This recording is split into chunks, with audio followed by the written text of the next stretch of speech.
குழந்தைகளோட ட்ரெஸ்ஸில் இந்த ஷோல்டர் ஸ்ட்ராப் வந்து எப்போவுமே லூஸாக தான் இருக்கும். அதனாலே முன்னாடி வந்து நெக்கு வந்து ரொம்ப இறங்கி இருக்க மாதிரியே இருக்கும். ட்ரெஸ்ஸு கம்ஃபர்டபுளாக இருக்கும், அவங்களுக்கு கரெக்டாக இருக்கும். ஆனால் வந்து இந்த ஷோல்டர் மட்டும் விலகி விலகி வர மாதிரி இருக்கும். அதுக்கு ஒரு சிம்பிளான மெத்தட் வந்து இப்போ நான் உங்களுக்கு சொல்லித்தரேன். என்கிட்ட மிஷின் இருக்குது. அதில் வந்து நான் இப்படி மடித்து தைச்சேன் அப்படின்னா இந்த இடத்துல திக்காக இருக்கும், அது நல்லா இருக்காது, அழுத்தும் குழந்தைகளுக்கு. அதுக்கு பதிலாக நார்மல் நீடில் சேம் கலரில் வந்து த்ரெட் எடுத்துக்கோங்க.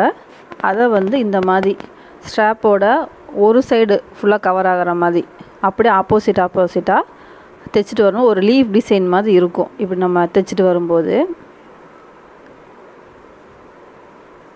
ரொம்ப ஈஸி தான். இந்த டிசைன் வந்து ரொம்ப அழகாக இருக்கும். நான் வந்து ஃபுல்லாகவே நான் தைச்சிருக்கேன், நான் அந்தளவுக்கு லூஸாக இருக்குது. இப்போ மேலே முடிஞ்சிருக்க இடத்துல இருந்து த்ரெட்டை வந்து டைட் பண்ணி இழுக்கிறேன். அப்படியே ஃபுல்லாக இழுத்து கொண்டு வந்து கீழே வந்து முடிச்சிட்டேன். நம்ம போட்டிருக்க அந்த த்ரெட்டு வந்து வெளியே தெரியக்கூடாது, அந்த அளவுக்கு வந்து ஃபுல்லாக டைட்டாக இழுத்துட்டு அப்படியே பேக் சைடில் வந்து எண்டு நாட் போட்டு முடிச்சிடணும். அவ்வளோதான். இந்த மெத்தட் வந்து நீங்களும் யூஸ் பண்ணி பாருங்கள், ரொம்ப சூப்பராக இருக்கும். இந்த டிசைன் வந்து நம்மக்கிட்ட இருக்க நீடில் வச்சு ஈஸியாக ஃபினிஷ் பண்ணிடலாம். ஃபினிஷிங் வந்து இந்த மாதிரி இருக்கும், நீட்டாக இருக்கும்.